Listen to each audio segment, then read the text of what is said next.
छठी सदी ईसा पूर्व राजनीतिक दशा। बौद्ध ग्रंथ अंगुत्तर निकाय से ज्ञात होता है कि गौतम बुद्ध के जन्म के पूर्व प्राचीन भारत 16 बड़े राज्यों में विभाजित था। इन्हें 16 महाजनपद कहा गया।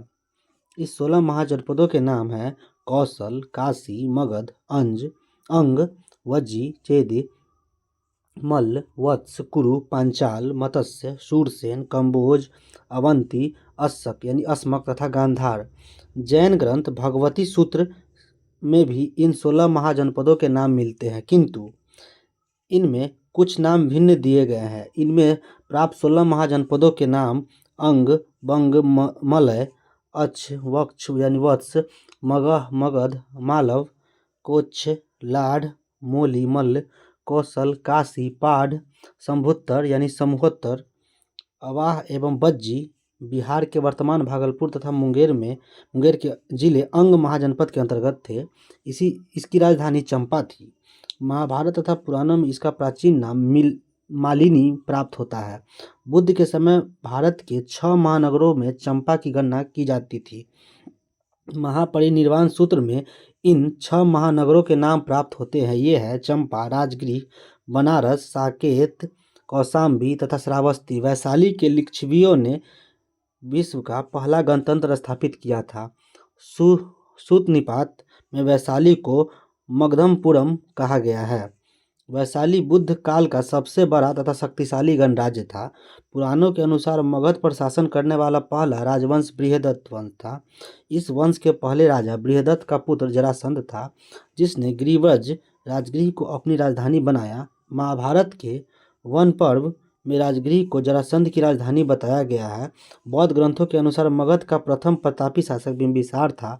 यह हर्यक वंश से संबंधित था। महाजनपद आधुनिक क्षेत्र दिया गया है और राजधानी इसकी दी हुई है। कुरु जो मेरठ का क्षेत्र है, दिल्ली और थानेश्वर का क्षेत्र है, ये इसकी राजधानी इंद्रप्रस्थ थी। पांचाल की राजधानी थी अहिच्छत्र तथा कंपिल्य। ये अभी के क्षेत्र है। पांचाल है बरेली, बदायूं, फर्रुखाबाद आदि जिले के क्षेत्र। शूरसेन जो वर्तमान में ब्रजमंडल का क्षेत्र है, मथुरा, इसकी राजधानी थी। वत्स की राजधानी कौशाम्बी थी, जो वत्स अभी का प्रयागराज तथा कौशाम्बी है। कौशल इसकी राजधानी साकेत तथा श्रावस्ती थी कौशल की, जो कौशल अभी का अवध का क्षेत्र है यानी अयोध्या मंडल।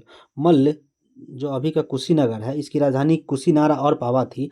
अभी का मल्ल है जो देवरिया आदि जिलों के आसपास के क्षेत्र थे। काशी वाराणसी के समर्पित क्षेत्र थे और काशी की राजधानी वाराणसी है। अंग की राजधानी चंपा है। अंग भागलपुर तथा मुंगेर के क्षेत्र है। मगध वर्तमान का पटना, नालंदा आदि का जिले हैं। कि मगध की राजधानी गिरिव्रज तथा राजगृह है। वज्जी वैशाली, दरभंगा आदि जिले बिहार तथा नेपाल का मिथिला क्षेत्र है वज्जी, और इसकी राजधानी वज्जी की वैशाली है। चेदी की राजधानी सोत्थिवती है, जो चेदी बुंदेलखंड क्षेत्र का पूर्वी भाग एवं निकटतम क्षेत्र है। मत्स्य जयपुर, अलवर एवं भरतपुर का क्षेत्र है। मत्स्य की राजधानी विराटनगर है। अस्मक की राजधानी पोटली है, पोटन या पोटली। अस्मक नर्मदा नदी, गोदावरी नदी घाटी के मध्य का क्षेत्र है। अवंती पश्चिमी तथा मध्य मालवा क्षेत्र है। अवंती इसकी राजधानी उज्जैनी तथा महिष्मती है। गांधार की राजधानी तक्षशिला है। गांधार पाकिस्तान का पश्चिमी भाग तथा अफगानिस्तान का पूर्वी भाग है। कंबोज जम्मू एवं कश्मीर का कुरु क्षेत्र है और इसकी राजधानी राजपुर हाटक है, और ये हजारा जिला तथा पाकिस्तान के क्षेत्र है कंबोज। काशी का सबसे शक्तिशाली शासक ब्रह्मदत्त था। इसने कौशल पर विजय प्राप्त की थी। अंत तो गतवा कौशल के राजा कंस ने काशी को जीतकर अपने राज्य में शामिल कर लिया। प्रसेनजीत ने समय कौशल का काशी के अतिरिक्त कपिल वस्तु के शाक्य, केशपुत्र के कालाम, रामगाम के कोलिये, पावा और कुशीनारा के मल्ल, पिपलिविन के मोरिये आदि गणराज्यों पर भी अधिकार था। संयुक्त निकाय के अनुसार प्रसेनजीत 5 राजाओं एवं गुट का एक नेतृत्व करता था। महाकाव्य काल में कौशल राज्य की राजधानी अयोध्या थी। कौशल के प्रमुख नगर श्रावस्ती अयोध्या में थे। बुद्ध काल में कौशल के 2 भाग हो गए थे। उत्तरी भाग की राजधानी श्रावस्ती तथा दक्षिणी भाग की राजधानी साकेत थी। उत्खननों के आधार पर ज्ञात हुआ है कि प्राचीन श्रावस्ती का नगर विन्यास अर्धचंद्राकार था। पूर्वी उत्तर प्रदेश के कुशीनगर, देवरिया आदि जिले के निकटवर्ती क्षेत्र में मल्ल महाजनपद स्थित था। इसके दो भाग थे, एक की राजधानी पावा यानी फाजिल नगर उस्मानपुर तथा दूसरे की राजधानी कुशीनगर यानी कसया थी। 6ठी शताब्दी ईसा पूर्व में आधुनिक बुंदेलखंड के पूर्वी तथा उसके समीपवर्ती भागों में चेदी महाजनपद स्थित था। इसकी राजधानी सोत्थिवती थी, जिसकी पहचान महाभारत के सुक्तिमती के मक्ति से की जाती है। महाकाव्य काल में चेदी का शासक शिशुपाल था, जिसका वध कृष्ण द्वारा किया गया था। प्रयागराज एवं कौशाम्बी जिलों के आसपास के क्षेत्र में वत्स महाजनपद स्थित था। विष्णु पुराण से ज्ञात होता है कि हस्तिनापुर के राजा निश्चु ने हस्तिनापुर के गंगा के प्रवाह में बह जाने के बाद कौशाम्बी को अपनी राजधानी बनाई थी। बुद्ध काल में यहाँ पौरव वंश का शासन था। यहाँ का शासक उदयन था। बौद्ध भिक्षु पिंडोला ने उदयन को बौद्ध मतों में दीक्षित किया था। उदयन वासवदत्ता की दंत कथा उज्जैन से संबंधित थी। इस कथा को महाकवि भास ने अपने नाटक स्वप्न वासवदत्तम में वर्णित किया है। कुरु महाजनपद मेरठ, दिल्ली तथा थानेश्वर में समर्पित भू भागों में स्थित था। महाकाव्य कालीन हस्तिनापुर नगर इसी राज्य में स्थित था। बुद्ध के समय यहाँ का राजा कौरव्य था। पांचाल महाजनपद आधुनिक उत्तर प्रदेश के बरेली, बदायूं, फर्रुखाबाद आदि के जिलों से मिलकर बनता था। प्रारंभ में इसके दो भाग थे। उत्तरी पांचाल की राजधानी अहिचथ तथा दक्षिणी पांचाल की राजधानी कंपिल्य थी। पांचाल महाजनपद के अंतर्गत कान्यकुब्ज का प्रसिद्ध नगर स्थित था। पांचाल महाजनपद की सीमा हिमालय की तलहटी से लेकर दक्षिण में चंबल नदी तक तथा पूर्व में कौशल तक, पश्चिम में कुरु जनपद को स्पर्श करती थी। पांचाल मूलतः एक राजतंत्र था, किंतु ऐसा प्रतीत होता है कि कौटिल्य के समय तक वहां गणराज्य हो गया था। मत्स्य महाजनपद राजस्थान के जयपुर क्षेत्र में बसा हुआ था। इसके अंतर्गत वर्तमान अलवार एवं भरतपुर का एक भाग भी सम्मिलित था। इसकी राजधानी विराटनगर की स्थापना विराट नाम के राजा द्वारा की गई थी।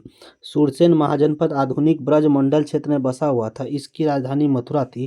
प्राचीन यूनानी लेखक इस राज्य को सुरसोनुई तथा इसकी राजधानी को मेथोरा कहते थे। असमक महाजनपद नर्मदा तथा गोदावरी नदी घाटी के क्षेत्र के मध्य में स्थित था। महाजनपदों में केवल असमक ही दक्षिण भारत में स्थित था। अवंती महाजनपद पश्चिमी तथा मध्य मालवा के क्षेत्र में बसा था। इस महाजनपद के दो भाग थे। उत्तरी अवंती की राजधानी उज्जैनी तथा दक्षिणी अवंती की राजधानी महेशमती थी। गौतम बुद्ध के समय यहाँ का राजा प्रद्योत था। बिंबिसार के समय में मगध के साथ प्रद्योत के संबंध मैत्रीपूर्ण थे। प्रद्योत के पांडु रोग से ग्रसित हो जाने के बाद बिंबिसार ने अपने राजवैद्य जीवक को उसके उपचार हेतु भेजा। बौद्ध पुरोहित महाकच्चायन के प्रभाव से प्रद्योत बौद्ध बन गया। प्राचीन भारत में पश्चिमोत्तर भाग में दो जनपद थे। ये जनपद थे गांधार और कंबोज। गांधार महाजनपद वर्तमान पश्चिमी पाकिस्तान एवं पूर्वी अफगानिस्तान में स्थित था। रामायण से ज्ञात होता है कि तक्षशिला नगर की स्थापना भरत के पुत्र तक्ष ने की थी। गांधार महाजनपद का दूसरा प्रमुख नगर पुष्कलावती था। कौटिल्य ने कंबोज को वर्ता शास्त्रों प्रवर्जीवी संघ अर्थात पशुपालन की कृषि, वाणिज्य तथा शस्त्र द्वारा जीविका चलाने वाला कहा है। प्राचीन समय में कंबोज अपने श्रेष्ठ घोड़ों के लिए विख्यात था। 16 महाजनपदों में से 4 कौशल, मगध, वत्स तथा अवंती अत्यंत शक्तिशाली थे। 16 महाजनपदों में से 8 वर्तमान उत्तर प्रदेश में स्थित थे। ये महाजनपद है काशी, कौशल, वत्स, मल्ल, कुरु, पांचाल, सूरसेन तथा चेदी। बुद्ध काल में गंगा घाटी में कई गणराज्यों के अस्तित्व का प्रमाण मिलता है। ये गणराज्य थे कपिलवस्तु के शाक्य, सुमारगिरी के भग्ग, अलकप के बुली, केशपुत के कालाम, रामगाम के कोलिये, कुशीनारा के मल्ल, पावा के मल्ल, पिपलिवन के मोरिये, वैशाली के लिच्छवी तथा मिथिला के विदेह। सिक्कों के अध्ययन को न्यूमिस्टिक कहा जाता है। भारत के प्राचीनतम सिक्कों का आहत सिक्के या पंचमार्क सिक्के कहा जाता था। ये चांदी के बने होते थे। इनके ऊपर ठप्पा देकर निशान बनाया जाता था, इसलिए इन्हें आहत सिक्के या पंचमार्क सिक्के कहा जाता है। ये सिक्के 7वीं 6ठी शताब्दी ईसा पूर्व मौर्य काल के मध्य प्राप्त होते हैं। बुद्ध घोष की टीका सुमंगल विलासिनी से वज्जी संघ की न्याय व्यवस्था के बारे में जानकारी प्राप्त होती है। इससे ज्ञात होता है कि वज्जी संघ में 8 न्यायालय थे। मगध की महत्ता का वास्तविक संस्थापक राजा बिंबिसार लगभग 544 से 492 ईसा पूर्व था। यह हर्यक वंश से संबंधित था। जैन साहित्यों में बिंबिसार को श्रेणी कहा गया था। महावंश के अनुसार बिंबिसार 15 वर्षों की आयु में मगध नरेश बना था। सर्वप्रथम इसने प्रमुख राजवंशों के साथ वैवाहिक संबंध स्थापित कर अपनी स्थिति सुदृढ़ की। इसने लिच्छवी गणराज्य के शासक चेटक की पुत्री चेलना छलना के साथ विवाह कर मगध की उत्तरी सीमा सुरक्षित किया। दूसरा प्रमुख वैवाहिक संबंध कौशल नरेश प्रसेनजीत की बहन महाकौशला के साथ किया। इस वैवाहिक संबंध से उसे काशी का प्रांत अथवा उसके कुछ ग्राम प्राप्त हो गए। अन्य प्रमुख वैवाहिक संबंध मद्र देश की राजकुमारी क्षेमा के साथ करके मद्रों का सहयोग प्राप्त किया। इसने अंग के शासक ब्रह्मदत्त को पराजित कर अपने राज्य में मिला लिया। विनय पिटक से ज्ञात होता है कि इसने वेणुवन नाम के उद्यान बुद्ध एवं संघ के निमित्त प्रदान कर दिया। दिग्ग निकाय से ज्ञात होता है कि बिंबिसार ने चंपा के ब्राह्मण को वहां की संपूर्ण आमदनी दान में दे दी। बिंबिसार को अपने पुत्र अजातशत्रु द्वारा बंदी बनाकर कारागार में डालने का उल्लेख बौद्ध एवं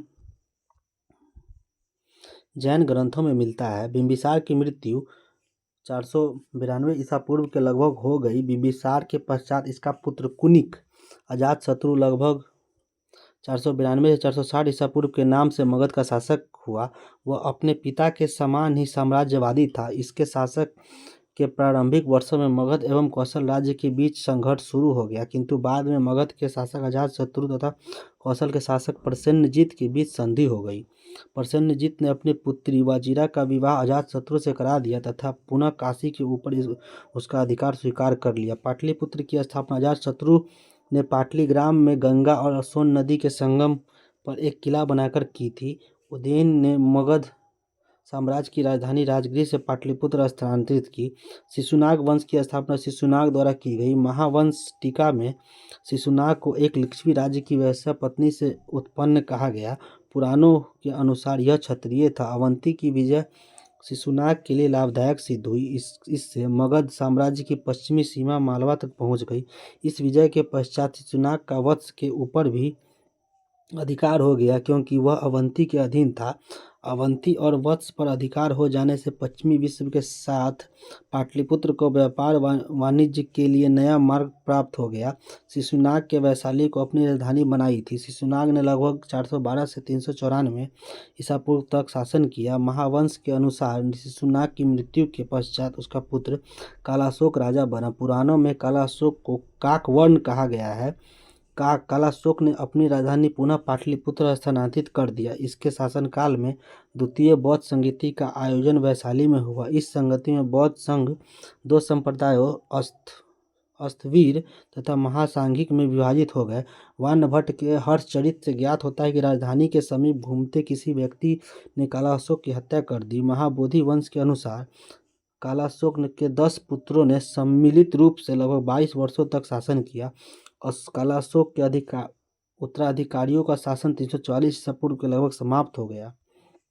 शिशुनाग वंश का अंत कर नंद वंश की स्थापना जिस व्यक्ति ने की थी वह निम्न वर्ण से संबंधित था। विभिन्न ग्रंथों में उसका नाम भिन्न भिन्न दिया गया है। पुराणों में उसे महापद्म जबकि महाबोधि वंश में उसे उग्रसेन कहा गया है। पुराणों के अनुसार महापद्म नंद शिशुनाग वंश के अंतिम राजा महानंदिन की शूद्र स्त्री के गर्भ से उत्पन्न हुआ था। जैन ग्रंथ परिशिष्ट पर्वन के अनुसार वह नापित नाई पिता और वैश्या माता का पुत्र था। नंद वंश में कुल 9 राजा होने के कारण उन्हें नवनंद कहा जाता है। महाबोधि वंश के अनुसार इसके नाम उग्रसेन, पंडुगति, भूतपाल, राष्ट्रपाल, गोविशानक, 10 सिद्धक, कैवर्त तथा घनानंद है। बौद्ध साहित्य के अनुसार बिंबिसार से नंदों तक के राजाओं का शासनकाल यहाँ दिया हुआ है। वंश का नाम, राजा का नाम और शासनकाल। हर्यक वंश के राजा थे बिंबिसार जो 1544 से 492 ईसा पूर्व थे। अजातशत्रु जो 492 से 460 ईसा पूर्व थे, उदयीन तथा उसके उत्तराधिकारी 460 से 412 ईसा पूर्व थे, शिशुनाग वंश जो 412 से 340 ईसा पूर्व तक चला था, इसके राजा थे शिशुनाग जो 412 से 394 ईसा पूर्व थे, काकवर्ण जो 394 से 366 ईसा पूर्व थे, काकवर्ण के 10 पुत्र 366 से 344 ईसा पूर्व थे, नंद वंश इसके महापद्म नंद थे उग्रसेन 344 से 321 ईसा पूर्व थे, नंद वंश का 344 321 ईसा पूर्व तक शासन था तथा उसके 8 पुत्र का शासन था नंद वंश। महापद्म नंद को कली का अंश, सभी क्षत्रियों का नाश करने वाला दूसरे परशुराम का अवतार कहा गया है। उसने एक छत्र शासन की स्थापना की थी, एक राट की उपाधि ग्रहण की। इसके द्वारा उन्मूलित राजवंशों में जो नाम मिलते हैं वे हैं इक्ष्वाकु, कलिंग, अस्मक, पांचाल, कासेय, हाय, कुरु, मैथिली, शूरसेन, वितिहोत्र। मत्स्य पुराण के अनुसार इक्ष्वाकु में 24 राजा, कलिंग में 32 राजा, अस्मक के 25 राजा, पांचाल के 27 राजा, काशी में 24 राजा है, हाय में 28 राजा, कुरु में 36 राजा, मैथिली के 28 राजा, शूरसेन से 23 राजा तथा वितिहोत्र के 20 राजा ने शासन किया।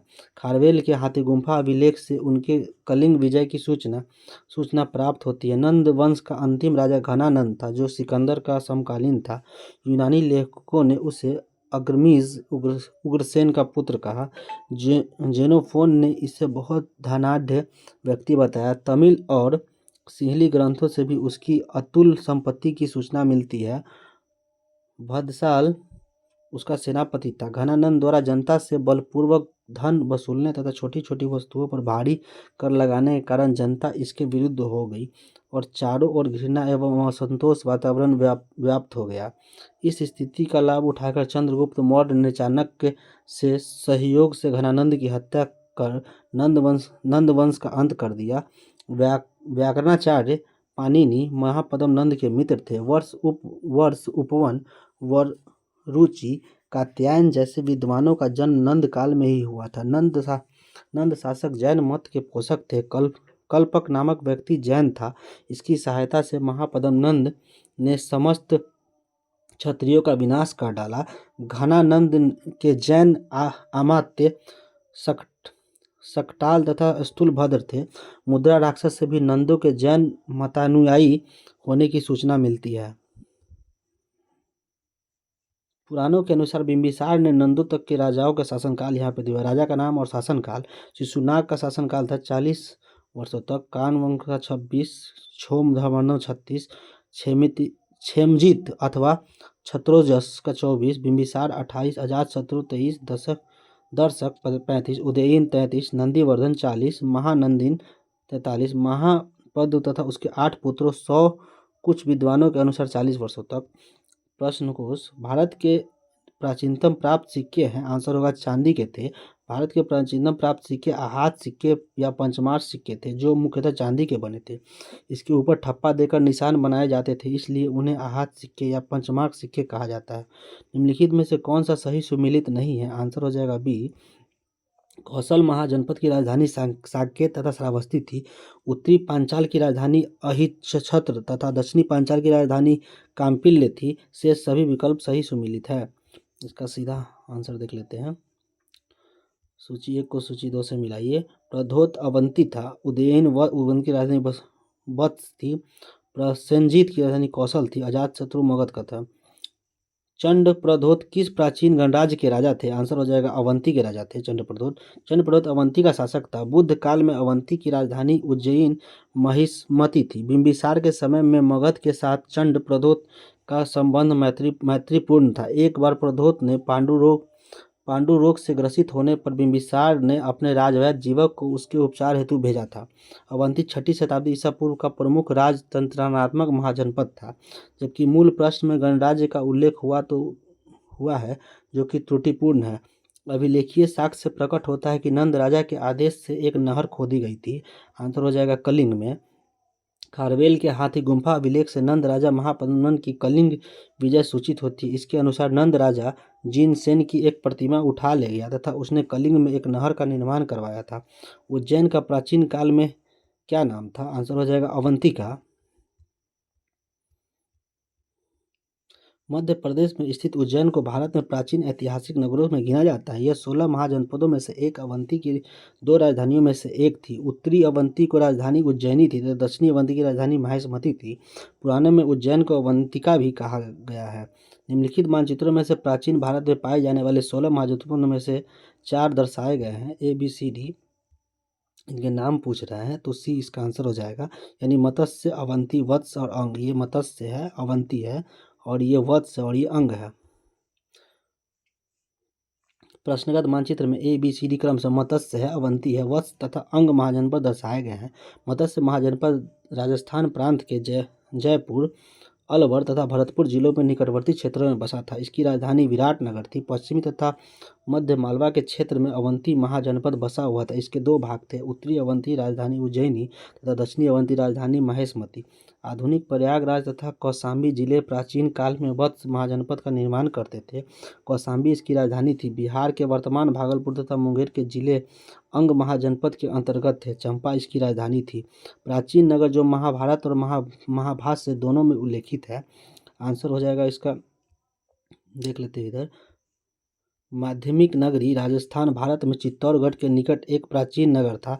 इसका उल्लेख महाभारत और महाभाष्य दोनों में है। विराटनगर बैराट राजस्थान के जयपुर में स्थित है। महाभारत का काल में पांडवों ने अपना अज्ञातवास यहाँ व्यतीत किया। इसका भी उल्लेख महाभारत एवं महाभाष्य में मिलता है। पाटलिपुत्र के संस्थापक थे। आंसर हो जाएगा, पाटलिपुत्र के संस्थापक अजातशत्रु ने गंगा और सोन नदी के संगम में पाटली ग्राम में एक किला बनाकर की थी। उदयन ने मगध साम्राज्य की राजधानी राजगृह से पाटलिपुत्र स्थानांतरित की। बिहार लोक सेवा आयोग ने इसका उत्तर ए को माना है, जो कि त्रुटिपूर्ण है। मगध साम्राज्य की राजधानी पाटलिपुत्र के बारे में निम्नलिखित में से कौन सा कथन सत्य है? आंसर हो जाएगा B। पाटलिपुत्र उत्तर में गंगा नदी एवं पश्चिम में सोन नदी के से घिरा हुआ था।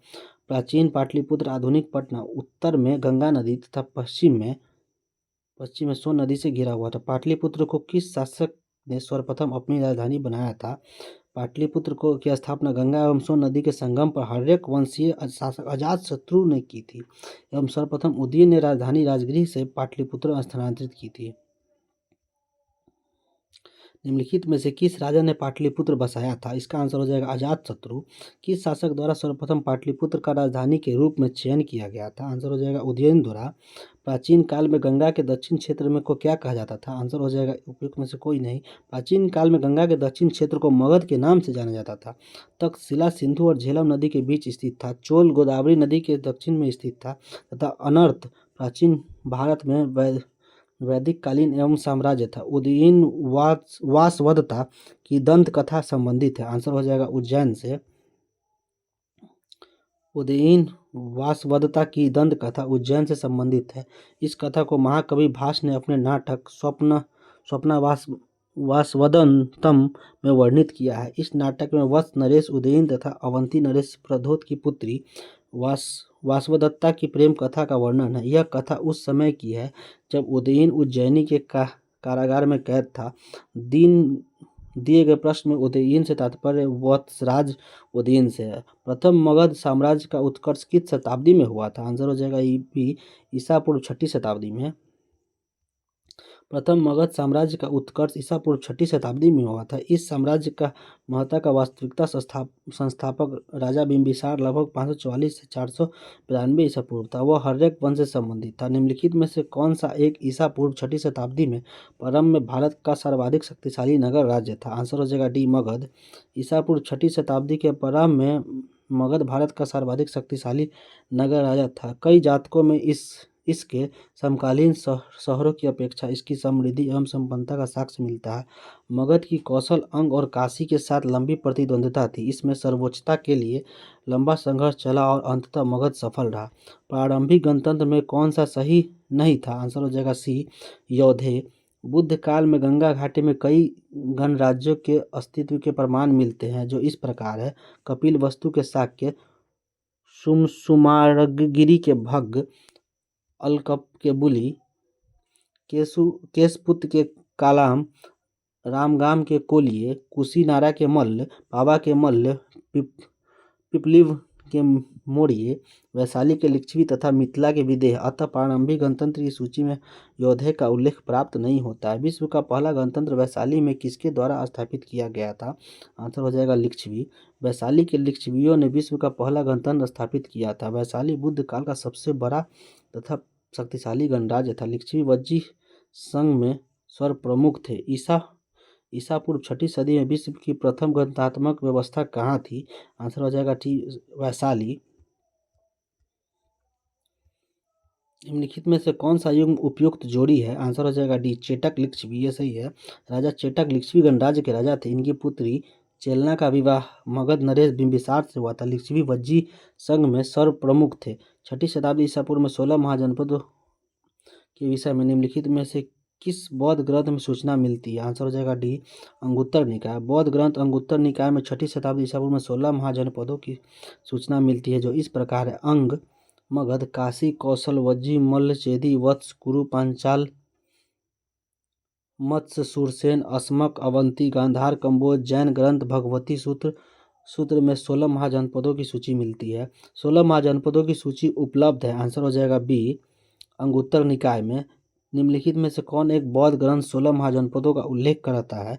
आंसर हो जाएगा अंगुत्तर निकाय। महाजनपद युग के 16 जनपदों के बाद बौद्ध साहित्य में प्रायः उल्लेखित मिलते हैं। आंसर हो जाएगा इसका ए, बी और सी, मतलब मगध, अस्मक और कंबोज। पाणिनि संस्कृत भाषा के सबसे बड़े व्याकरण हुए। इनका जन्म तत्कालीन उत्तर पश्चिम भारत के गांधार में हुआ था। इनके व्याकरण का नाम अष्टाध्यायी था। अष्टाध्यायी में आठ अध्याय तथा लगभग 4000 सूत्र है। पाणिनि के अष्टाध्यायी में उल्लेखित प्रमुख जनपद है मगध, अस्मक, कंबोज, गांधार, सुरसेन आदि। बौद्ध ग्रंथ अंगुत्तर निकाय और जैन ग्रंथ भगवती सूत्र में 16 महाजनपदों की सूची मिलती है। निम्नलिखित में से किन ग्रंथों में प्राचीन भारत में 16 महाजनपदों पोडस महाजनपद की सूची मिलती है? नीचे दिए गए कोटों से सही उत्तर का चयन कीजिए। आंसर हो जाएगा 2 और 4, यानी अंगुत्तर निकाय और भगवती सूत्र। महाभारत के अनुसार उत्तरी पांचाल की राजधानी स्थित थी। आंसर हो जाएगा अहिच्छत्र में। महाभारत के अनुसार उत्तरी पांचाल की राजधानी अहिच्छत्र थी तथा दक्षिणी पांचाल की राजधानी कंपिल्य थी। 6ठी शताब्दी ईसा पूर्व में कुरु की राजधानी इंद्रप्रस्थ थी, जबकि मथुरा सूरसेन की राजधानी थी। 16 महाजनपदों के युग में मथुरा इनमें से किसकी राजधानी थी? आंसर हो जाएगा डी, सूरसेन की। चंपा किस महाजनपद की राजधानी थी? आंसर हो जाएगा अंग की। बिहार के वर्तमान भागलपुर मुंगेर जिले में अंग महाजनपद के अंतर्गत इसकी राजधानी चंपा थी। महाभारत और पुराणों में चंपा का प्राचीन नाम मालिनी प्राप्त होता है। 6ठी शताब्दी ईसा पूर्व में सुक्तिमती राजधानी थी। आंसर हो जाएगा चेदी की। 6ठी शताब्दी ईसा पूर्व में आधुनिक बुंदेलखंड के पूर्वी तथा उसके समवर्ती भागों में चेदी महाजनपद स्थित था। गोदावरी नदी के तट पर स्थित महाजनपद था। आंसर हो जाएगा अस्सक। बौद्ध ग्रंथ अंगुत्तर निकाय से 6ठी शताब्दी ईसा पूर्व में वर्णित 16 महाजनपदों में से अस्सक या अस्मक नर्मदा तथा गोदावरी नदी के मध्य स्थित था, जिसकी राजधानी पैठन या पोतान अथवा पोटली प्राचीन नामक प्रतिष्ठान थी। 6ठी शताब्दी ईसा पूर्व का मत्स्य महाजनपद स्थित था। आंसर हो जाएगा बी, राजस्थान में। 6ठी शताब्दी ईसा पूर्व का मत्स्य महाजनपद राजस्थान के जयपुर, अलवार तथा भरतपुर जिले के निकटवर्ती क्षेत्रों में स्थित था। इसकी राजधानी विराटनगर थी। मगध की राजधानी कौन सी थी? आंसर होगा गिरिव्रज, राजगृह। पुराने के अनुसार मगध पर शासन करने वाला पहला राजवंश बृहदत्त था। इस वंश के पहले राजा बृहदत्त का पुत्र जरासंध था, जिसने गिरिव्रज राजगृह को अपनी राजधानी बनाई। बौद्ध ग्रंथों के अनुसार मगध का प्रथम प्रतापी शासक बिंबिसार था। यह हड़प्पा वंश से संबंधित था। इसकी मृत्यु 492 ईसा पूर्व में हुई थी। इसके पश्चात अजातशत्रु मगध का शासक हुआ। अजातशत्रु का पुत्र उदयन ने अपनी राजधानी राजगृह से पाटलिपुत्र स्थानांतरित की। मगध की प्रारंभिक राजधानी कौन सी थी? आंसर हो जाएगा राजगृह, गिरिव्रज। प्राचीन महाजनपद मगध की प्रथम राजधानी कौन सी थी? आंसर हो जाएगा उपयुक्त में से एक से अधिक। प्रारंभिक वैदिक काल के दौरान कौन सा शहर प्राचीन मगध साम्राज्य की राजधानी के रूप में कार्य करता था? आंसर हो जाएगा राजगृह। प्रारंभिक वैदिक काल के दौरान राजगृह वर्तमान राजगीर प्राचीन मगध साम्राज्य की राजधानी के रूप में कार्य करता था। मगध का पहला शासक राजवंश बृहदत्त वंश था, जिसका संस्थापक बृहदत्त था। बृहदत्त का उल्लेख ऋग्वेद में से प्राप्त होता है। महाभारत में यहाँ के शासक के रूप में जरासंध का उल्लेख प्राप्त होता है। 6ठी शताब्दी ईसा पूर्व में हड़प्पा वंशी शासक बिंबिसार के नेतृत्व में मगध साम्राज्य का पुनरुत्थान हुआ था। निम्नलिखित में से कौन एक मगध साम्राज्य की राजधानी नहीं नहीं रही है? आंसर हो जाएगा कौशाम्बी। गिरिवज्र या राजगिरी पाटलिपुत्र प्राचीन काल में मगध साम्राज्य की राजधानियां रही थी, जबकि कौशाम्बी वत्स महाजनपद की राजधानी थी। हर्यक वंश के शासक उदयीन के शासनकाल के दौरान मगध की राजधानी राजगिरी से पाटलिपुत्र हस्तांतरित हुई थी। प्राचीन श्रावस्ती का नगर विन्यास किस आकृति का है? आंसर हो जाएगा अर्धचंद्राकार। प्राचीन श्रावस्ती की पहचान अलेक्जेंडर कनिंघम ने उत्तर प्रदेश के श्रावस्ती के निकट सहेत महेत नामक स्थान की है। उल्लेखों के आधार पर ज्ञात होता है कि प्राचीन श्रावस्ती नगर विन्यास अर्धचंद्राकार था। मगध के किस प्रारंभिक शासक ने राज्यारोहण के लिए अपने पिता की हत्या की एवं स्वयं इसी कारणवश अपने पुत्र द्वारा मारा गया? आंसर हो जाएगा इसका अजातशत्रु। मगध का शासक अजातशत्रु ने अपने पिता हर्यक वंश के संस्थापक बिंबिसार की हत्या कर राजगद्दी पर बैठा। इसकी हत्या इसके पुत्र उदयीन यानी कौशाम्बी के वत्स राजा उदयन से भिन्न ने कर दी थी। अजातशत्रु के वंश का नाम क्या था? आंसर हो जाएगा हर्यक वंश। राजकुमार जो अपने पिता की मृत्यु के लिए उत्तरदायी था? आंसर हो जाएगा अजातशत्रु ही होगा इसका, अजातशत्रु।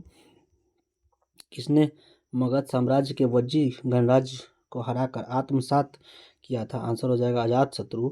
वैशाली वज्जी संघ का प्रमुख गणराज्य था। यहाँ के शासक लिच्छवी थे।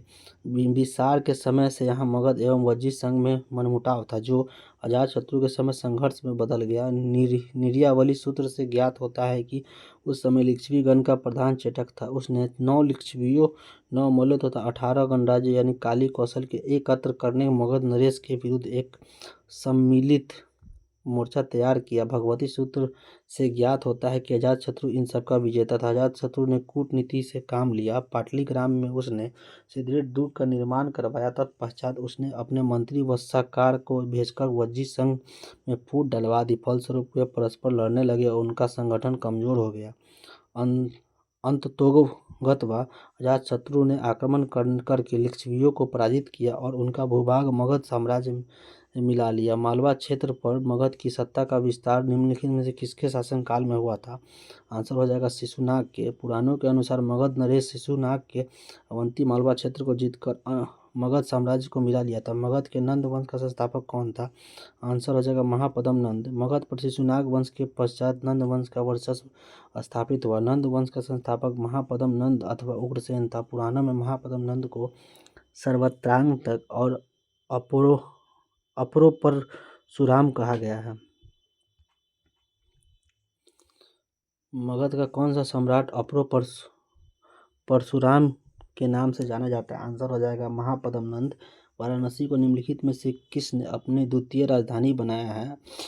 6ठी शताब्दी ईसा पूर्व वाराणसी काशी महाजनपद की राजधानी थी, जिसे हर्यक वंश के शासक बिंबिसार ने कौशल नरेश प्रसेनजीत की बहन महाकौशला के साथ विवाह करके दहेज के रूप में प्राप्त किया था। इसी प्रकार अजातशत्रु के समय प्रसेनजीत ने अपनी पुत्री वजीरा का विवाह अजातशत्रु से करके काशी के ऊपर उसका अधिकार स्वीकार कर लिया था। कालांतर में शिशुनाग ने जब वैशाली को अपनी राजधानी बनाई तो उसने अपने पुत्र को वाराणसी का उपराजा नियुक्त किया था। अतः दिए गए विकल्पों में यह स्पष्ट नहीं है कि वाराणसी को अपनी दूसरी राजधानी किसने बनाया था। उल्लेखनीय है कि उत्तर प्रदेश लोक सेवा आयोग ने इस प्रश्न का उत्तर शिशुनाग माना है। नंद वंश के पश्चात मगध पर किस राजवंश का स्थापना हुई? आंसर होगा मौर्य। मगध के नंद वंश की स्थापना शिशुनाग वंश के अंत करने की गई थी। नंद वंश में कुल 9 राजा हुए। नंद वंश के अंतिम काल में जनता से बलपूर्वक धन वसूले तथा छोटी छोटी वस्तुओं पर भारी कर लगाने के कारण जनता शासकों के विरुद्ध हो गई और चारों ओर घृणा एवं असंतोष का वातावरण व्याप्त हो गया। इसी का लाभ उठाकर चंद्रगुप्त मौर्य ने चाणक्य के सहयोग से घनानंद की हत्या कर दी, नंद वंश का अंत कर दिया। इस प्रकार नंद वंश के तत्काल पश्चात मगध का मौर्य वंश का शासन स्थापित हुआ। उसके उपरांत शिशु, कण्व, गुप्त आदि ने शासन किया। प्रश्नानुसार निकटतम सही उत्तर ए है।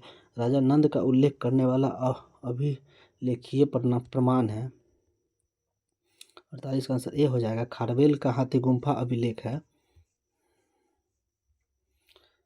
कलिंग के चेदी वंश का सबसे प्रतापी शासक खारवेल था। इसके विषय में जानकारी का प्रमुख स्रोत इसका हाथी गुम्फा अभिलेख है।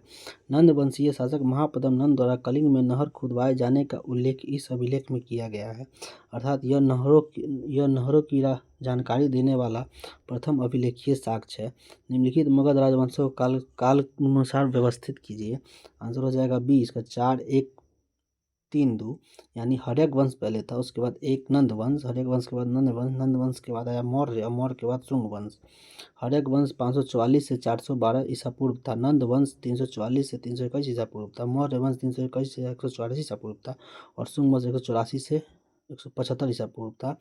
गौतम बुद्ध के समय का प्रसिद्ध वैद्य जीवक किसके दरबार में था? आंसर हो जाएगा बिंबिसार। गौतम बुद्ध के समय का प्रसिद्ध वैद्य जीवक बिंबिसार के दरबार में संबंधित था। बिंबिसार ने अपने राजवैद्य जीवक को अवंती नरेश चंड प्रद्योत के राज्य में चिकित्सा सेवा के लिए भेजा था। मगध शासक बिंबिसार का चिकित्सक कौन था? आंसर हो जाएगा जीवक।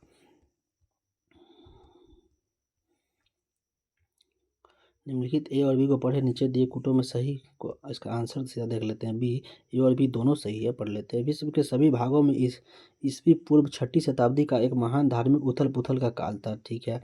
वैदिक धर्म बहुत जटिल हो चुका था, ये भी सही है। ईसा पूर्व 6ठी शताब्दी में उत्तर भारत की मध्य गंगा घाटी के क्षेत्र में अनेक धार्मिक संप्रदायों का उदय हुआ था। उनके मत तथा दर्शनों के प्रादुर्भाव ने बौद्धिक आंदोलन का रूप ग्रहण किया था। विभिन्न मतों को मानने वाले सन्यासी परिव्राजक घूम घूम कर अपने जीवन दर्शन का जन समुदाय और प्रचार तथा एक दूसरे के दर्शन का खंडन भी करते थे। यह भी महत्वपूर्ण है कि इस प्रकार के बौद्धिक आंदोलनों के प्रमाण अन्य देशों में भी मिलते हैं। चीन, ईरान तथा यूनान के पुरातन मान्यताओं को चुनौती देने वाले क्रमशः कन्फ्यूशियस, जरथुस्ट्र एवं पाइथागोरस थे। वैदिक धर्म बहुत जटिल हो चुका था। मंत्रों की शुद्धता और यज्ञों पर बहुत जोर था, जिससे पुरोहितों का महत्व अत्यधिक बढ़ गया। यज्ञों में बहुत धन व्यय होने लगा एवं पशु बलि को भी बढ़ावा मिला। काल्पी नगर किस नदी के तट पर स्थित है? आंसर हो जाएगा यमुना। काल्पी नगर उत्तर प्रदेश के जालौन जिले में स्थित एक नगर स्थान है। यह यमुना नदी के तट पर स्थित है। प्राचीन काल में यह कालप्रियनाथ या कालप्रिय नगरी के नाम से विख्यात थी। समय के साथ नाम संक्षिप्त होकर काल्पी हो गया। यह 4ठी सदी में राजा वसुदेव द्वारा बसाया गया था।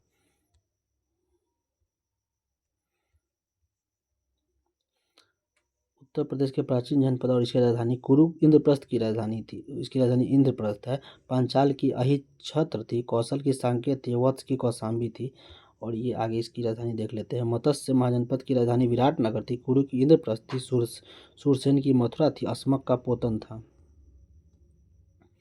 यहाँ भी इसकी राजधानी देख लेते हैं। कंबोज का है राजपुर हाटक, अस्मक पोतिन पटली, सूरसेन मथुरा का था, कौशल साकेत तथा श्रावस्ती का। वर्तमान उत्तर प्रदेश से भारत के प्राचीनतम 16 महाजनपदों में से कुल कितने महाजनपद स्थित? आंसर होगा उत्तर प्रदेश में 8 महाजनपद है। 6ठी शताब्दी ईसा पूर्व के दौरान 16 महाजनपदों में से कुल 8 महाजनपद वर्तमान उत्तर प्रदेश में स्थित है। इसके नाम इस प्रकार है: कुरु, पांचाल, काशी, कौशल, सूरसेन, चेदी, वत्स तथा मल्ल। निम्नलिखित में से कौन सा एक कथन प्राचीन भारत के श्रेणी व्यवस्था के बारे में असत्य है? आंसर होगा डी, यानी बाकी सारे सत्य है। सीधा इसका आंसर पढ़ लेते हैं। प्राचीन भारत में एक ही शिल्प तथा व्यवसाय करने वालों के समूह को श्रेणी की संज्ञा प्रदान की गई थी। इसके उद्भव का एक महत्वपूर्ण कारण उत्तर वैदिक काल में उद्योग धंधों का स्थानीयकरण था। श्रेणियां देश के व्यापार वाणिज्य का संचालन, वस्तुओं की गुणवत्ता व कीमत निर्धारण के साथ साथ अपने सदस्यों के आचरण पर भी नियंत्रित करती थी। उत्तर भारत के साथ साथ दक्षिण भारत में भी श्रेणियों के प्रचलन का उल्लेख मिलता है।